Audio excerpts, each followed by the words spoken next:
So we're here today to talk to you about network politics and what exactly network politics are and why the future looks like that and why that's maybe we're not in such a bad position as we thought we were.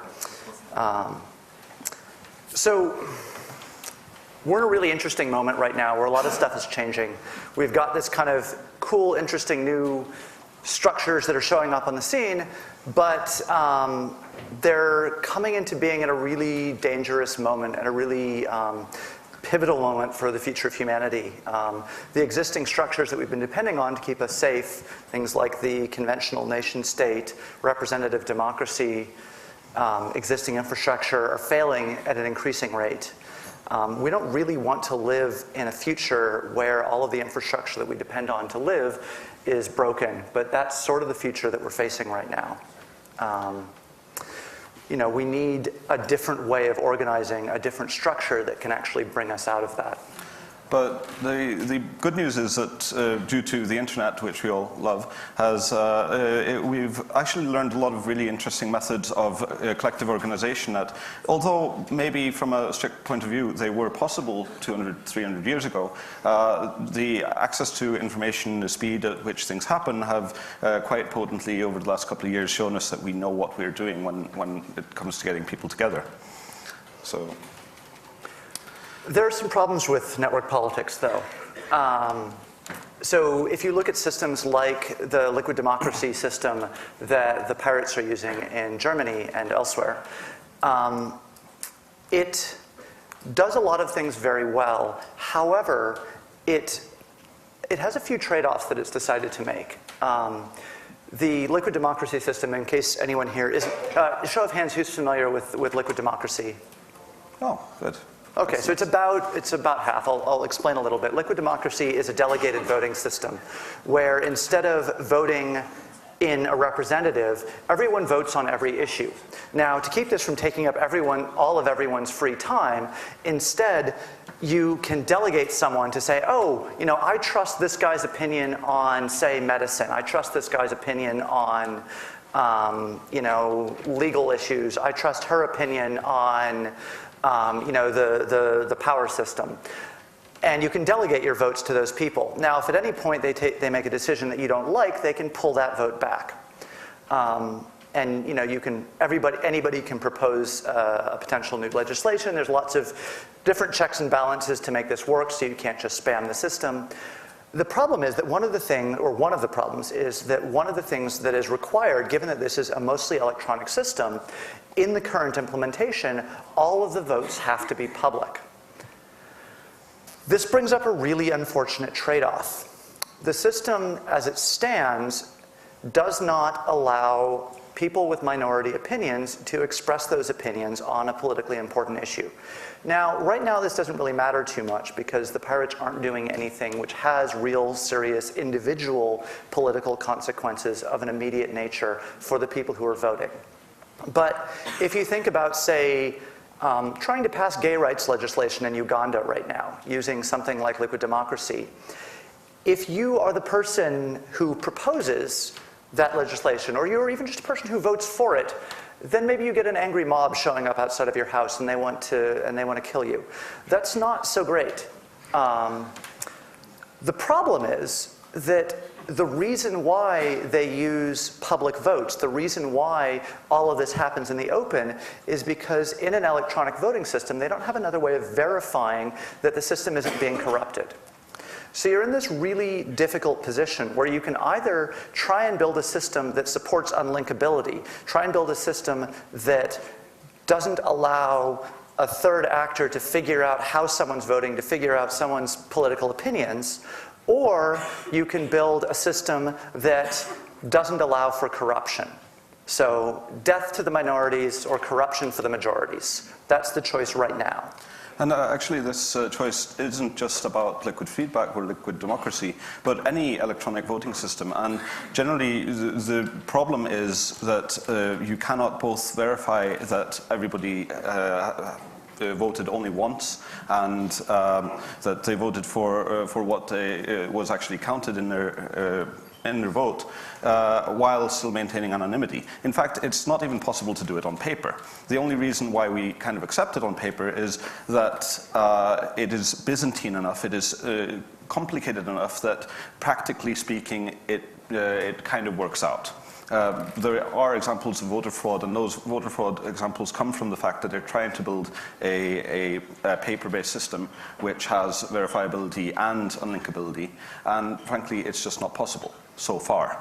There might be a solution, and that comes from a mathematical thing, and this is why we all love crypto, that there's been a lot of examples recently with append-only data structures, where instead of maintaining some kind of list of votes as one usually did, then you create a list of cryptographic hashes which refer backwards in time, and anybody who has access to the data structure can prove each point.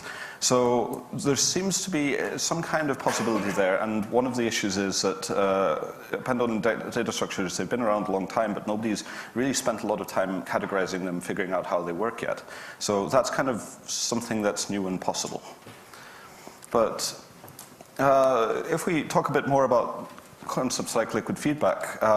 This is, one of the things, this is maybe a bit my fault for not being explicit enough a couple of years ago, but liquid feedback as a system, it is really obscure. It's written in an obscure language. It's undocumented, mostly.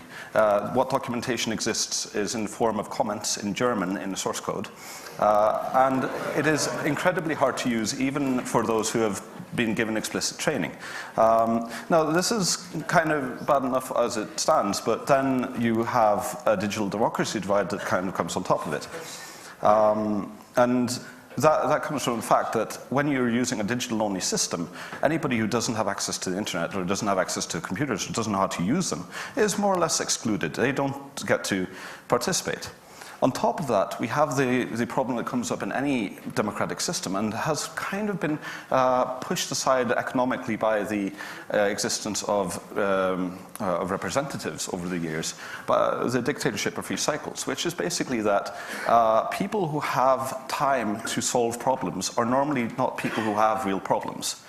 Whereas the people who have real problems are too busy trying to solve their problems to actually be able to solve them generally, and therefore you have a lot of weird stuff. And that comes down to a fundamental bandwidth limitation. We have lots of people, but each individual person doesn't have a lot of time. And whether they choose to use their hours after work on, say, clicking through some kind of vote system or delegating their votes to people or trying to write a new law proposal, or just kind of hang out with their family or maybe go on vacation. Most people kind of choose the latter because it is kind of more fun. And that's okay. We just have to acknowledge that there are bandwidth limitations, and we need to try and design systems around them. One of the other problems is that liquid democracy, being a system which basically favors people who can show up and write well. We confuse written fluency with having new ideas or having good ideas. It turns out that there's actually very little relationship between the two. But when you have a system that is based on, okay, you show up and you write something, and can you persuade people with the power of your writing, that doesn't necessarily actually map to whether or not the ideas that you're proposing are any good at all. Certainly not whether or not they're good for the people with whom you're persuading.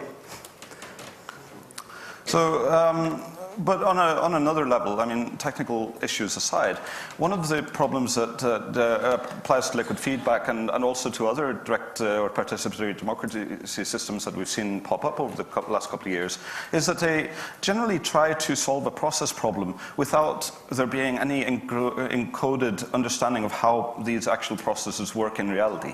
And normally this comes from a certain kind of technological purism standpoint that somebody can sit down and graph out not the exact parameters of how a perfect democracy might actually work. And then you add people into the mix and suddenly everything breaks down.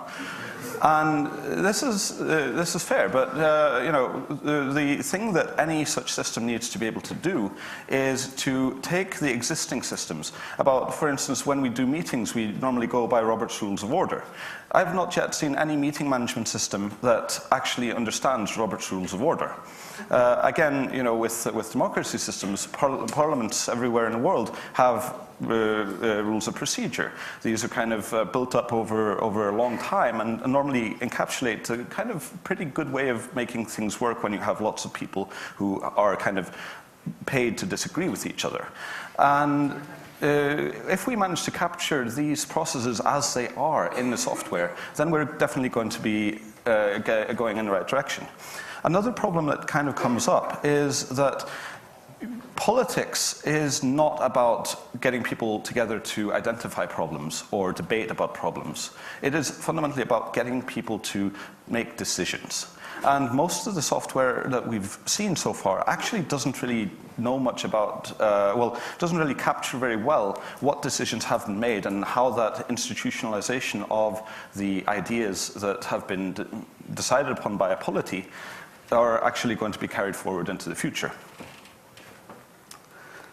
So one of the real problems that this basically boils down to, geeks like math problems. Geeks really like math problems. We're really fond of saying, hey, this is a human, hey, let's make a math problem. Let's totally solve the math problem. We build systems which are not actually trying to solve the problems that we have. We have a human problem about how we decide on resource allocation, and we convert it into a proof of Arrow's theorem of undecidability of voting structures. This is not where we need to be going, people. But then again, there's all sorts of other human-created fallacies or problems in this kind of system. One of them is that you know that guy in the parliament who keeps wasting everybody's bandwidth by introducing the same proposal every year.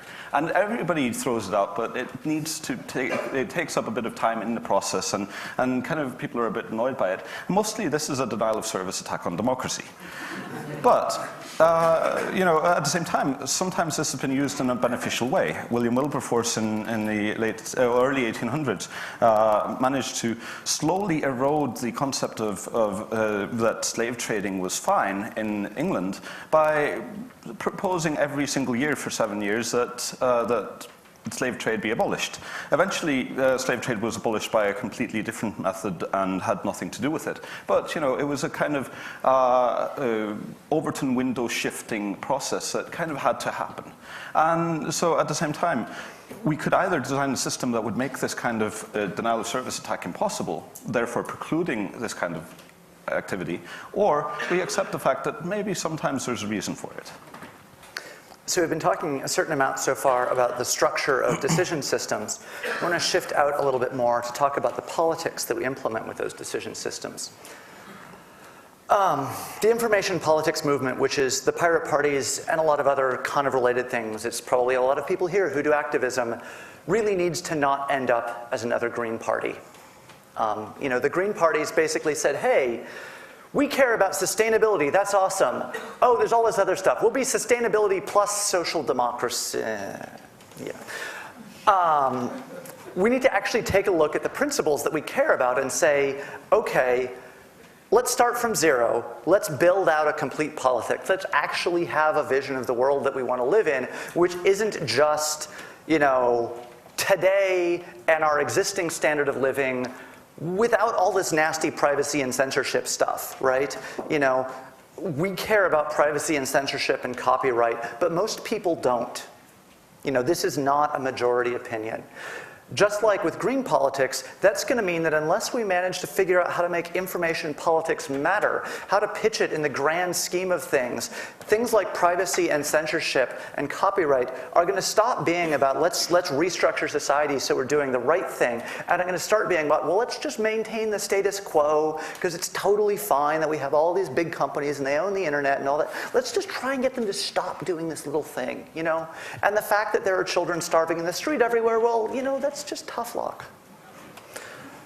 So one of the things which information politics tells us, one of the things that this change in structures informs us about the world is that we have agency, that we get to actually go out there and do things and change things. You know, we don't have to wait for the existing structures to give us permission to act. When we break down an institution, there are two things that happen in an institution. There is the process that institution happens to take to implement whatever it's doing, and then there's the substance of the actual work. When we break down an institution into something that looks more like a network, we distinguish between those two. We can go do the substance, and the process can be changed for whatever actually matters. You know, this is the, okay, let's just go do the thing in the way that works. One of the issues that this brings up is that we don't get to do this in a vacuum. We still have to interact with some of those institutions. Hurricane Sandy in New York was a really interesting example of this. Right after the hurricane came through, in fact, you know, while the wind was still blowing and the rain was still coming down, a bunch of the folks from the local occupations got together and said, well, you know what? We know how to mobilize. We're just going to go start serving some food because it's the right thing to do. And, you know, within, I think it was something like within 24 hours, they'd served 20,000 hot meals. It took the Red Cross weeks to show up. Now, one of the problems was that the Red Cross and, you know, the National Guard and the Federal Emergency Management Agency and New York Police Department and all these other folks don't really know how to deal with a network. They have no idea what that thing is, how you interact with it. One of the most interesting things which did happen during the whole Occupy Sandy kind of timeline was there was at least one instance where the Sandy folks were like, okay, well, let's hold a town meeting. Let's do this thing that we normally do when we have, you know, a bunch of people from different groups that need to interact. So they held a general assembly, and, you know, NYPD and FEMA and everybody else had to get on stack to talk, you know, because they were kind of running the show. That's really interesting. That's kind of a pivotal moment in the engagement between these things. But one of the critical roles, one of the things that made that actually work, was there were a bunch of people sitting in the middle being translators between the institutional mindset that you get in places like FEMA or DoD. DoD is a really interesting example. Any disaster in the US, they provide all the heavy lift capability. If you need stuff moved in, you have to deal with DoD because they're the only ones who can move the kind of cargo tonnage and the kind of time that you need. Or you have to deal with Walmart. You know, Walmart's actually a slightly easier organization to deal with, but Walmart can do amazing things in disasters, like, oh, I need 50,000 gallons of water. Great, tap, tap, tap. Sure, it'll be there in 6 hours. It's on this truck. But still, you need the kind of, you know, a county level or state level emergency management officer can do that, not somebody who's actually on the ground and understands what the needs are. So about 2 years ago now, we did a little bit of an experiment while the Icelandic constitution was being rewritten. This, of course, was a kind of new thing that a kind of representative body was elected from the population and given a mandate to sit down and write a new constitution. And they said, well, hey, we have the internet now, why don't we ask people what they want? And this was kind of cool, and we thought, well, okay, one thing we really don't want is for the legal code that will be this foundational structure of the Icelandic state for the next umpteen years will be riddled with remote execution bugs and stuff that'll basically break the system. So we thought, okay, let's sit down and do some linguistic analysis on the text as it is coming out, and do some Boolean structure analysis, and do the kind of analysis that we normally do on software. Just seriously, just debug it. And we sent ideas in. And in one way, what we were doing was we were taking lots of kind of networked functions and pouring them into this thing which we called CAST, the Constitutional Analysis Support Team, which was an institutional intermediary that just kind of, it was the thing that allowed us to speak to the Constitutional Assembly in a language that they understood. So there is, all of us have organizations like that. And when, kind of sticking to the weirdness of Icelandic politics for a moment, our mayor, Mayor of Reykjavik, when he took power a couple of years ago, he claimed before the election that when he took power, they would not form a coalition with any political party, the members of which had not watched The Wire. And at first, it was kind of like, okay, this guy's a comedian, maybe he's just joking with this. But then you watch The Wire and you go like, wait, what is The Wire about? And on a broad scale, as a TV show, it's basically about agency. It's about what people can actually do within a system. So when you're the mayor of a city or a prime minister of a country or a citizen in your home, you know, there are limitations to what you can actually achieve. And if we take the union of what each and every one of us can achieve, that defines the realm of what is possible within a state. So when a lot of what we're trying to do on our day-to-day basis is try to figure out the structure of our available agency and how to navigate through it. And this shouldn't come as a surprise to anybody. You all do this on a daily basis, but somehow we haven't really captured any methods for actually tweaking this and expanding agency yet. So there comes this crazy idea of protocolization, where in society we have lots of explicit power structures and we have lots of implicit power structures. And sometimes the implicit ones are kind of undermining the explicit ones and vice versa. But we have this nice thing in complexity theory and formal languages that it basically says that every automata, every machine of any description is equivalent to some kind of language. And this is pretty cool when we realize that things like the central bank and the tax office are actually just institutions which take inputs and give outputs. They are machines, they are automata. And what does that mean for us? Well, that means that we can actually figure out what kind of language they're speaking.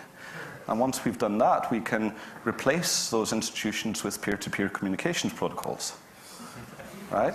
You can't actually do this to every organization or every institution because some of them actually have a much deeper role. And there's one of the cool things about complexity theory is that we have complexity. Some institutions might actually be regular languages, some might be context-free. But you know, when we have Turing machine organizations, we're probably not going to replace them with anything except a weird communications protocol, and it'll probably break down pretty quickly. So what do we do in the meantime? So one of the issues with protocolization, it can do a lot, but there are limits to what we can do because there are things that are in institutions which aren't just like, oh, we go through and we execute these business rules in order and an output comes out.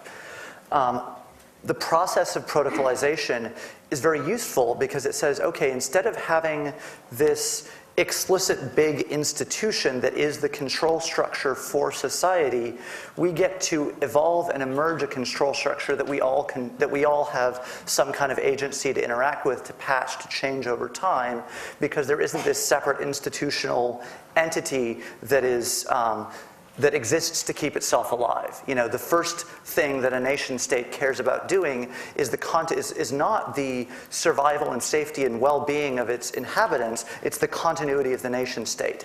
You know, this is why there's this distinction between what we think about as what national security should be and what nation states seem to think national security is, which is about them, not us.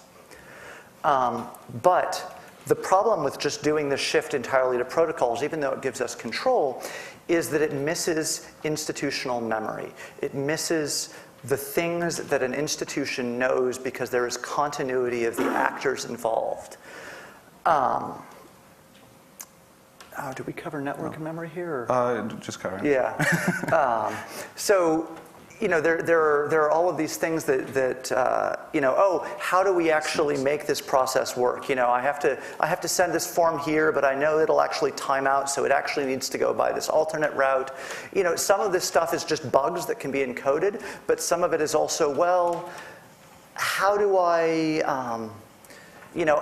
frame this specific interaction? How do I talk to so-and-so? How do I make this work? How do we actually keep things moving? So you might have seen this picture of, or the story about the monkeys and the ladder and the banana up on top of the ladder. And in that example, basically, every time a monkey goes up to fetch the banana, water is sprayed over all of the other monkeys. And over time, the monkeys decide that anytime anybody tries to go up the ladder, they just beat him up. So the researchers who, according to the story, I haven't actually seen whether it's a true one or not, but it's a good example. They slowly replaced some of the monkeys with monkeys who had never actually been through the water process. And they, of course, tried to go up the ladder and got beaten up. And so they just learned that going up the ladder is a bad idea without actually knowing the repercussions. And then over time, suddenly, you get to the point where there's no monkeys who have ever been exposed to the water threat. But the water threat still exists, in theory, right? But that doesn't matter because every time somebody tries to climb up the ladder, they get beaten up. So the threat never comes to be. And putting this into a human context, well, this is the same thing as happens with humans' inoculations and megadeaths, in the sense that we used to have this situation where people died in tens of thousands or hundreds of thousands of diseases that we now know how to cure. And explicitly, we have made these inoculations. We've started to disseminate them, and people are largely immune to these diseases now because of the inoculations. But the tacit memory of why people, the memory of the megadeaths or kilodeaths that were occurring is gone. So as a result of not having taken care and managed that tacit knowledge, we have a generation of people who are growing up being inoculated or choosing not to be because they think that, well, the threat that is being exposed to us, well, it isn't actually as much of a threat as the solution to it. So tacit knowledge kind of has a lot of value in that kind of sense. So one of the really interesting things that institutions can do that networks can't do is remember over long periods of time. So a network is basically a collection of nodes executing some protocol in a moment, right? If you're on the internet and you suddenly stop passing packets, you're no longer on the internet. You're not part of the network anymore. If you think about the tax office as a collection of nodes which are passing packets, how does the tax office realize over time that, hey, something's gone wrong here, we need to change the shape of the protocol that we're running because too many people are accumulating too much money and our wealth redistribution function is broken? If you don't have some kind of reflective function, some kind of memory function, you just break large chunks of things. One of the really good examples of this is how a duocracy, how a system that kind of exists in the moment and where anybody can just go ahead and do whatever they want, this world of agency that we're talking about, how does it decide to not do something? So it's really easy for, and I'm going to pick on Anonymous as an example, right? How does Anonymous decide to not kill someone? It's very easy for Anonymous not to decide to kill someone. Positive Future Anonymous that runs around with AK-47s. It's very easy for them to not decide to kill someone, right? They just like, well, it doesn't get enough critical mass, whatever, nobody really cares. But if everybody's like, yeah, this is a really interesting idea, I want to think about it, and any one person can pull the trigger, how do they all collectively decide we're not going to do this? So you need some kind of institutional function. You need some separate function that can say, hey, remember guys, remember when you all decided that you weren't going to do this? And that institution doesn't necessarily have any enforcement power. That institution isn't necessarily the thing that stops anyone from doing anything. That can still be within the protocol of the network. The institution is just the thing that reminds people. Right now, institutions are very inefficient protocol execution systems that have long-term memory, right? They have a lot of overhead when they're executing protocols, when they're running processes. A lot of that is about maintaining long-term memory, and a lot of it's about, maintaining their own integrity and their own power base. So what if we get rid of all the process execution stuff that exists in institutions right now, but keep the long-term memory? What if we build institutional structures that are sort of the complement of the network, instead of trying to do all the things that the network does badly, plus this other stuff that only they can do? The IETF is a really interesting example for this. The IETF is not an institution that executes anything on the internet. The IETF does not route packets. What the IETF does is it serves as a point of memory for, hey, this works, this doesn't work, this is broken, we need to fix this, this is the long-term process, this is the standardization of this protocol. It is an institution filling a long-term but non-executive role in a purely networked context. So kind of the weird bringing this back into real everyday politics example of this is, what do we do about environmentalism? Right? A lot of people recognize that there's a problem with the environment now, but the institutional role hasn't really been fulfilled because people are a bit afraid of it. And at the same time, the network has no ability to stop polluting. There's no enforcement mechanism. So in thinking about this, we decided that there's a few kind of open problems that need to be addressed if we're going to make network politics in any way meaningful. And by any way meaningful, I mean get it out of this kind of point where we're stuck saying, well, yeah, we really don't like people violating our privacy and enforcing intellectual monopoly rights on us, but we also care about healthcare and education and all these other things. So the first one is just mapping the complexity classes and executive processes of institution. This is where we figure out whether the tax office is an NP-complete system or not. And figuring out the executive process is just sitting down and making a diagram. People have been doing this at the Open Knowledge Foundation for how copyright actually works. But copyright's kind of pretty straightforward. Let's do it for how a school works or how an insurance system works. Or central bank, right? The second thing is we need to figure out how we actually describe these in a protocolized way to each other. So how do we write the protocols? How do we set the conversations in motion? And then we need to solve a very interesting problem with regard to anonymous cryptocurrencies. Everybody kind of, thinks that Bitcoin might be a good idea, or it might not be a good idea, or there's flaws in its implementation. But none of that actually matters, because if everybody were to start using Bitcoin in Hamburg today, then suddenly Hamburg's ability to tax people disappears. And that really means the downfall of any welfare systems or road maintenance or anything else that we societally care about. And as a result, we need to figure out either how are we going to do this in a collectivized mutualist way, or how are we going to build collectivized taxation systems that are capable of compelling people to participate in this social function. And until somebody figures that out, we should just consider things like Bitcoin to be harmful, even if they are trying to achieve goals that we more or less agree with, right? The fourth thing is that we need to figure out better tools for network institution interaction. So figure out how we get institutions to understand what networks are saying, and vice versa. Basically, we need a translation layer that doesn't have to be in the form of something like the Constitutional Analysis Support Team or a bunch of volunteers at a Occupy Sandy meeting. We need to figure out that translation. And then network jurisprudence. First off, how do we enforce laws, and how do we decide not to enforce laws in a networked environment? Do we just accept that everything is Wild West and bounty hunters are okay?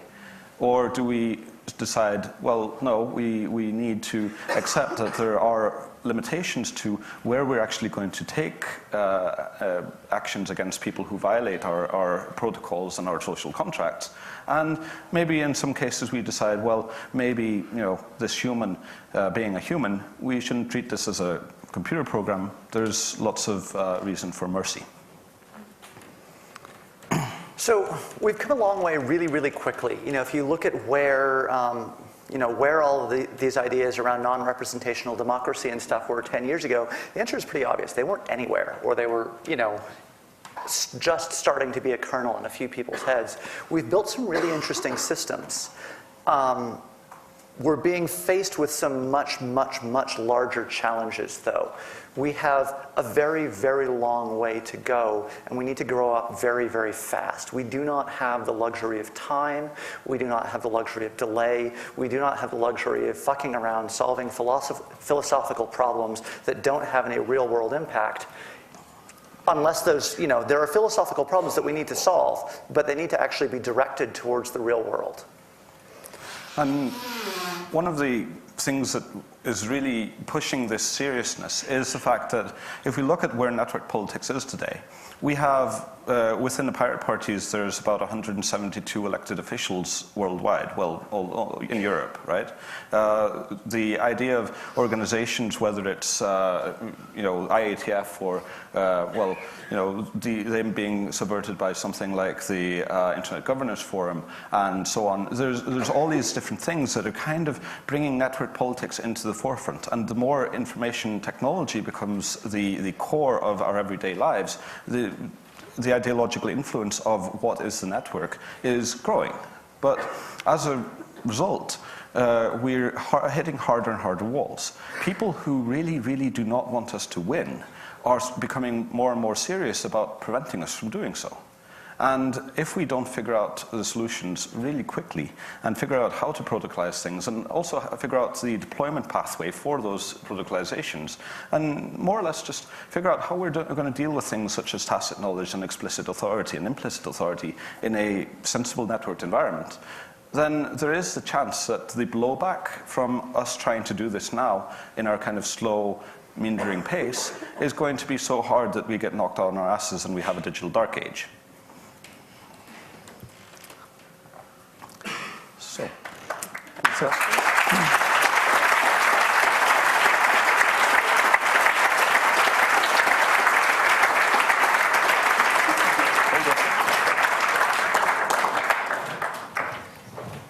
Okay, thank you very much.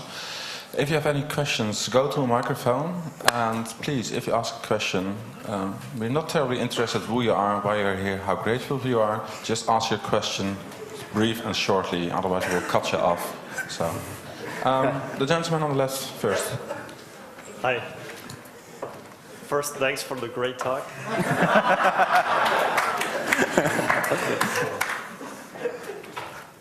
Yeah, my question, or it's rather, I think you put a somehow misfortunate example of Bitcoin.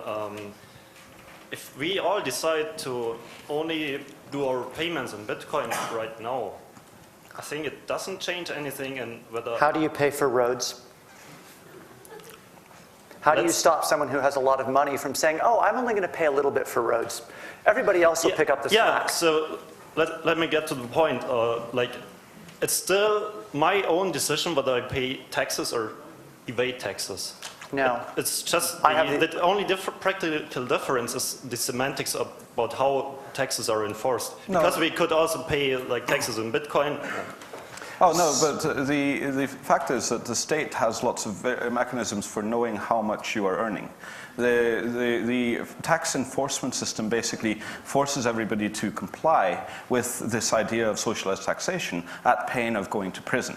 And when you have anonymous transactions that basically there's no really sensible way to show how much you actually own and how much you actually got, then suddenly the ability to enforce that in a practical way just disappears.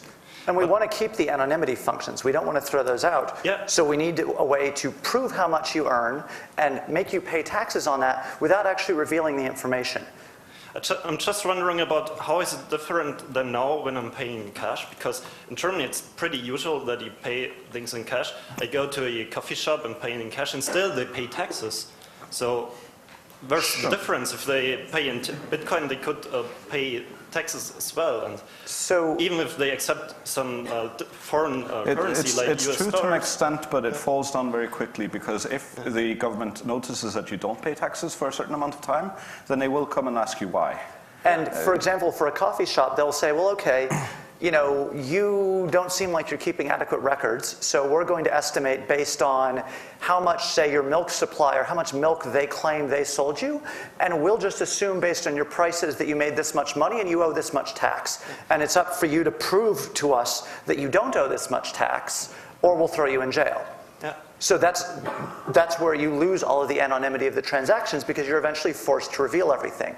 Now, if we want to keep the anonymity, we need to provide structures that let people have privacy and anonymity of transactions, even though they're electronic, but allow for not necessarily the state, but geographically bounded infrastructural collectives to compel people to pay taxes. Yeah, but what if that is even easier? Shall we move with on to the next something question? Yeah, we should do it later. We can talk about this later. Yes. Gentleman on the right. Hi. I'd like to put to you a criticism that was made by Adam Curtis about the Occupy movement. And what he said was that really the similar sort of problem that you described around institutions seeking to defend their own power base and integrity, networks do a similar sort of thing. And what he was saying was that people in the Occupy movement weren't arguing about how to go about bringing around global equality. They were arguing about who was the most anarchic. And really, that within networks, there is this sort of individual... I'd like to ask Adam Curtis if he ever spent a night in a camp. Oh, he did. Oh, no, well, is this the same Adam Curtis who's claimed that Ayn Rand invented the internet? I'm not quite sure that's what he was saying. No, but okay, the point is, yes, okay, there are problems with the structure of Occupy, sure. But we're not proposing that as a model for the future. No, not at all. It's a very interesting example of some of these types of structure playing out in the real world. It has, like, the whole General Assembly thing, yeah, fuck the GA. Like, seriously. This is not a model that we want to build on, but it's a model that tells us a lot of things.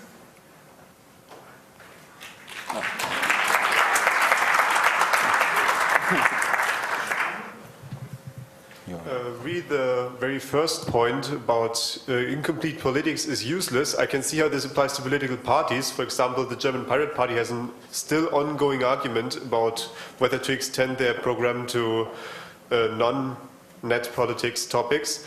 But as it sounded in the talk, this shines a bad light on political movements on a small scale, like, for example, the transparency law in Hamburg. This is a very concentrated political affair, and when I want to do a transparency law, I don't sit down and create my big political vision of social security systems. Absolutely. Sure. So the issue there is not necessarily about your political party or your group of political activists focusing on every issue. Sure, if your interest is privacy, then having an agriculture platform doesn't really make a lot of sense. But on the other hand, you need to have a sufficiently complete philosophical understanding of why your ideas make sense and how they are coherent and how they encompass things such as agriculture. Otherwise, your privacy arguments are going to fall flat.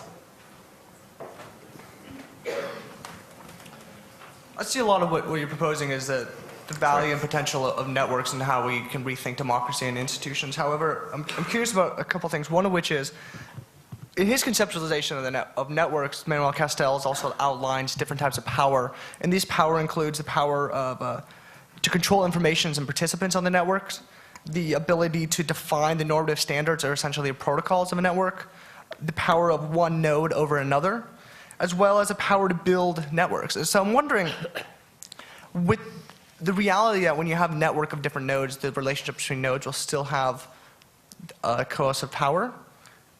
What are you proposing to disrupt the current concentrations of capital and power that are the most, really the central problems of today's attempts at democracy? So I think the best way to deal with situations like that is not, I mean, look, the traditional answer from the left is, well, let's have a revolution and then purge everybody with any money. That hasn't really worked out so well for the 20th century. So maybe instead what we do is we build alternate structures. And we just kind of say, okay, well, we're just going to go build this thing over here. And yeah, it's a much better way to run things, and it can just sort of infect into the world. And then eventually, hopefully in 10 or 20 years, everybody sort of looks up and says, oh, we still have nation states. That's so cute. So this is kind of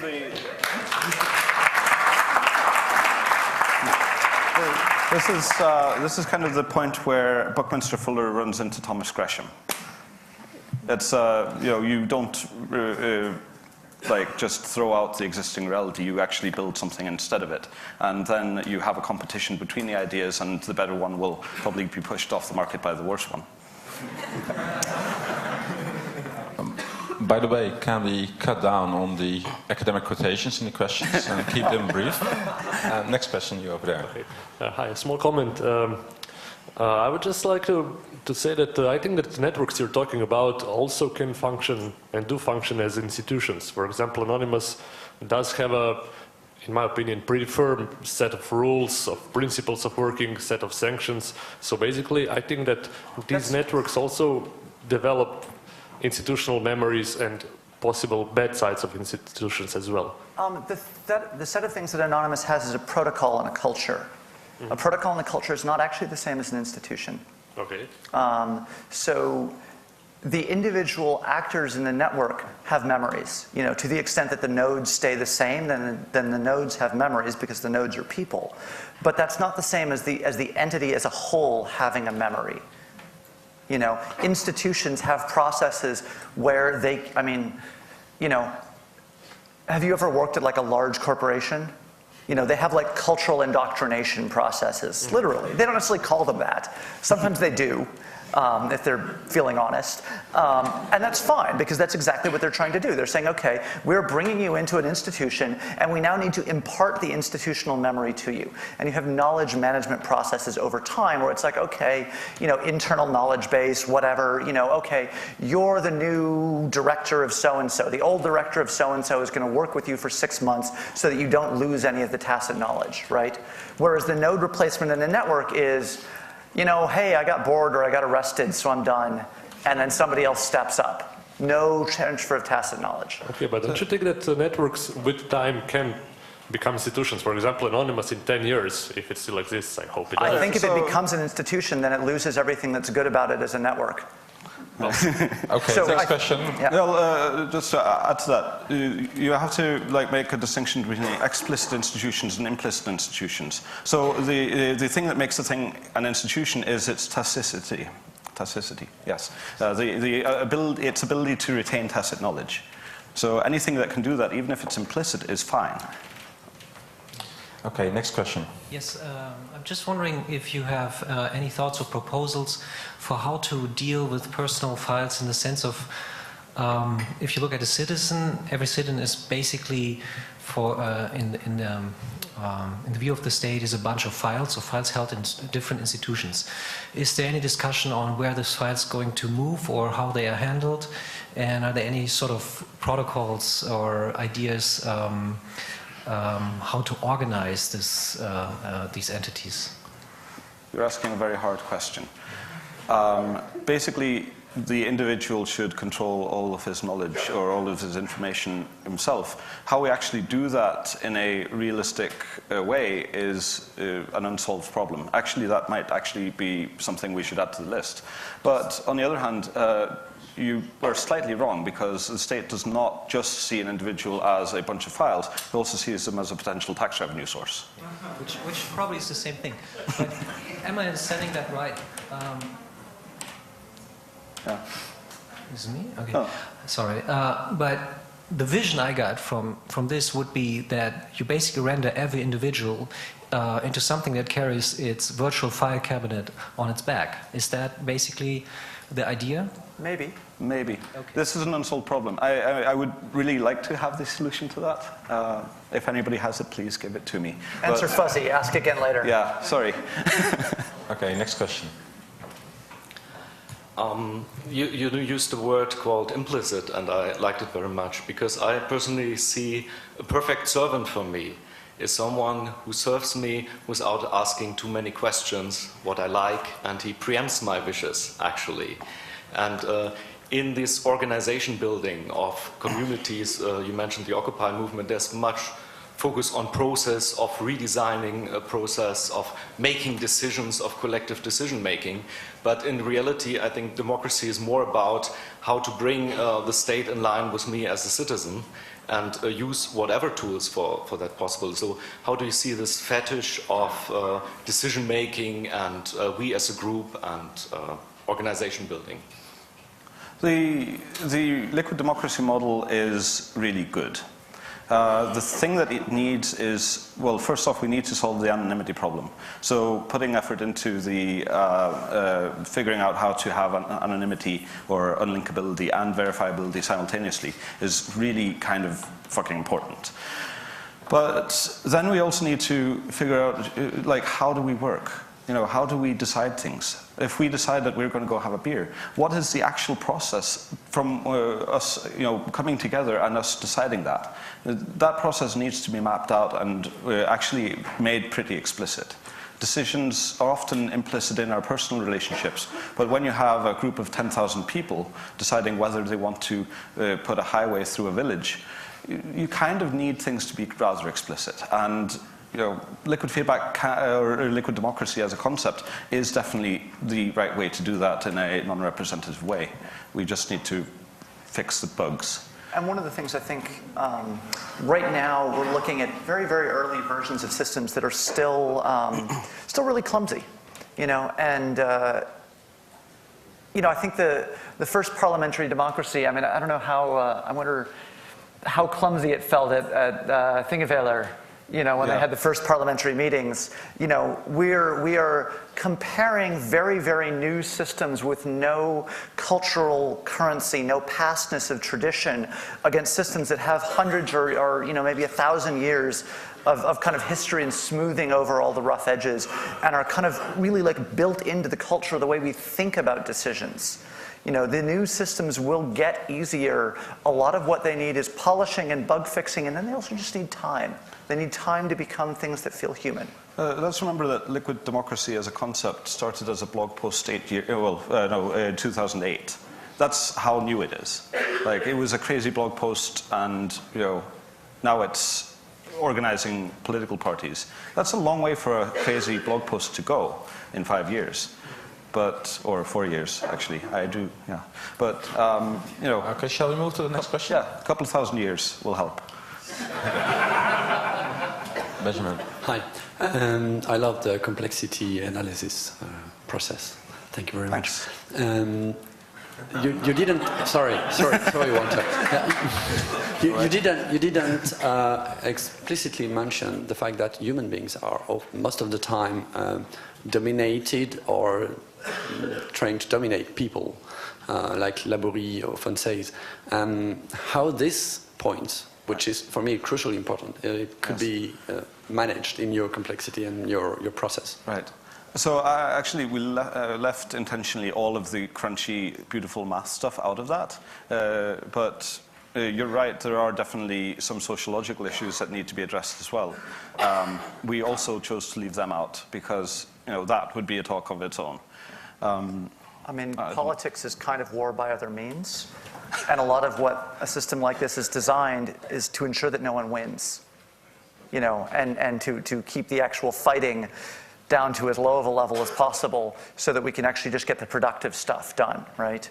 You know, you cannot necessarily remove the fact that people are going to try to find advantage over others, you know, and I mean, you can mitigate it culturally, but, you know, at some level there's going to be that kind of competition, but you can build a system that tries to say, well, let's not encourage people to fight, you know, let's encourage cooperation whenever possible, even while acknowledging that we have to explicitly prevent.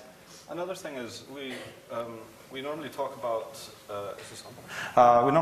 the fact that you know, societies are all this endless competition, but and that's kind of this weird social Darwinism that we decided was okay.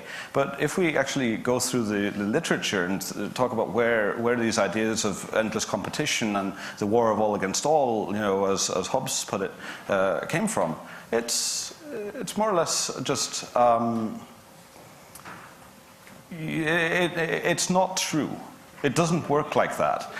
Societies are massive collaboratories. We collaborate a lot. We survive through mutual aid and mutual suffrage. So helping each other out, it does happen. Otherwise, we wouldn't be coming to things like this. Okay, thank you.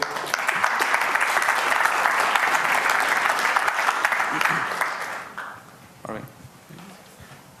Hi. So the thing about all these social structures that we're talking about is that they're all based on trust between human beings. That's the most basic rule. And if you want to talk about it in the world of mathematics, that means that you have to have some sort of axiom that you base your, all your work upon. So the existing social structures actually have some pretty good, they're not perfect, but some pretty good ideas of how to deal with issues of trust between people, about people that want to go against the structure of society. How do you see those ideas working in a network as opposed to how they work today in centralized institutions? Yeah. So, yes, trust. We talk about trust all the time. Crypto is basically a method of conceptualizing and managing trust to a very large degree. And frankly, humans have not really become very good at that. That's one of the kind of shortcomings of our evolutionary process to date is, we kind of have very weird, vague feelings about how we trust each other, but we don't know what they're about. We're really good at understanding trust when it's on the scale of people we can punch. And once it gets beyond, like, you're close enough that I can see you, and you're like one of, maybe a couple hundred people, we still think we understand trust because all of the same kind of machinery works in our head, but it's not actually hooked up to anything. We look at networks. We talk about networks all the time, but if we look at the evolution of human language, it has never been developed with the kind of conceptual vocabulary to actually talk about networks. The only networks we had 200 years ago were only descriptions we did of networks 200 years ago was describing how we were related to each other and why, for that reason, we shouldn't be copulating. That was the extent of our network topology discourse. So. Hi. So I hope I'm not going to mix apples and oranges with what I want to ask, but so intuitively I just feel like law or policy is only as good as the power behind it to the influence, the actual raw power there is to implement the thing. So if your network decides to no longer comply with, for example, the United States' desires to have a certain kind of copyright law in your country, all of a sudden you're faced with a huge network of countries who are, even if neutral on the topic, somehow obliged to comply with something against your interests. So how do you create raw power to actually implement the decisions your networks take? So that's the question. That's not really something we can sit down and come up with. There's no way of saying authority will be here. Well, the best we can do is try to codify our will and try to explain our will to each other and try to understand collectively what we want, and then take that and put it into some kind of vessel of us enforcing it. And of course, most countries have laws that are several hundred years old. The oldest law in effect in Iceland is currently from 1263, if I recall correctly. And the enforcement of that law just is fairly lax, right? It is law, it's equal to every other law, but nobody just cares, right? So people caring about things and people actually having will and ingraining that will and enforcing that will is what makes a polity work. So yes, and then there are the barbarians from without who also sometimes exert power over us. Not a lot we can do about that except maybe raise an army and burn down a village. I think one of the things there is basically saying, well, let's go build systems in practice on stuff that doesn't get us beaten up and get enough of a power base there that when we do finally decide to make a decision that annoys people, they can't really do anything about it.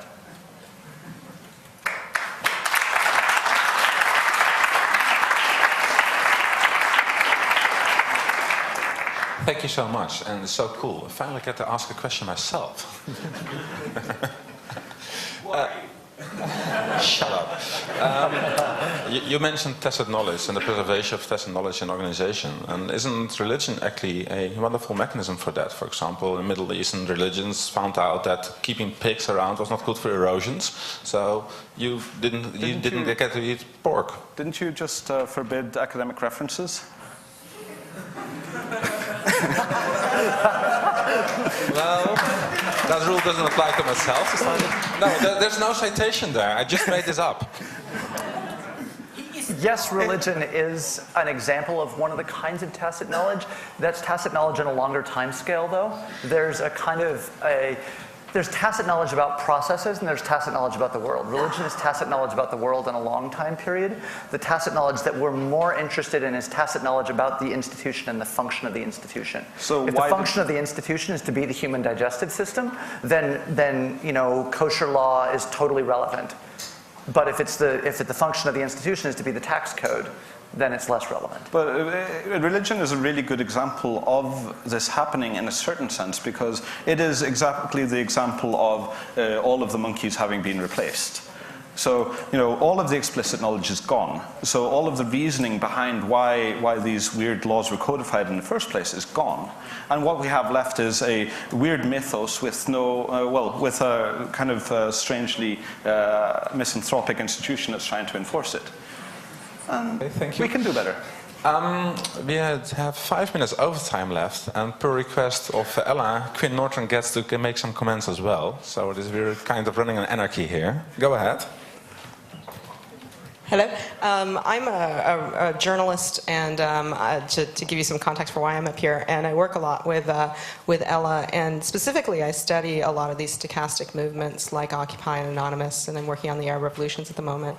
And I was kind of bouncing around in my seat during a lot of different things. And one of the things I actually wanted to kind of add to this real quick is that surprisingly little of the process of creating these sorts of things is new. This better not count as an academic citation, but if you read de Tocqueville, Democracy in America, there's this incredibly powerful feeling that comes up that we've all had to invent this before, that when these structures were first postulated, they didn't have any way of speaking traditional power. And that went well in America because there wasn't traditional power, and that turned into the French Revolution in France, which was bad. Just throw that out there. But there's this moment where you realize somebody had to invent the ballot box. And somebody had to invent a way of moving ballot boxes around. And somebody had to invent a protocol for how this crap was going to work, like on a very physical level. Somebody had to invent physical democracy 200 years ago. And we have that so baked into us at this point that we forgot that this had to be, somebody had to sharpen the first stick on these social processes and invent the wheel. And we don't realize that that's not just built into human nature at this point. And so we're back in that state where we're kind of like coming up with these institutions, and they're incomplete. I mean institutions in a different way, I'm sorry. This kind of like body of tacit knowledge and cultural knowledge that doesn't speak to traditional power. Like in the case of, there's this fascinating case with Tunisia post-revolution, where the Tunisian revolution threw out the government, and then a new government came in that was basically made of things that weren't really, the Salafis and the Ben Ali supporters, not really representative of why people hit the street in Tunisia to overthrow the government. And all that government knows for sure is that the people can throw it out. It doesn't really understand what the people want, and that kind of the structure that emerged in Tunisia and throughout the government doesn't have a way of speaking to the government at this point. There's this kind of like détente where they know each other is dangerous but don't speak the same language. And that's kind of, even where these structures are successful, they're not successful because there's no dialogue of culture going on yet. And a lot of that, I think, comes back to building that tacit set of knowledge. And I think this is very possible. The translation. Well, so part of the problem with translation is the people speaking the language don't know what they're saying a lot of the time. It's a very, very new language, so it needs to be translated to themselves. Sure. But another thing there is we really need to avoid building the explicit structures that we do decide upon to be so rigid that we end up with 200 years from now something that to the future version of ourselves will seem as stupid and weird to us as the say the American Electoral College does to us today. Oh, come on, we'll have to do this all again. Maybe. Like, we're just going to make new problems for another generation. You know, the goal is not to have no problems for the new generation. It's just to give them easier problems and better tools. Or more interesting problems. Thank you so much.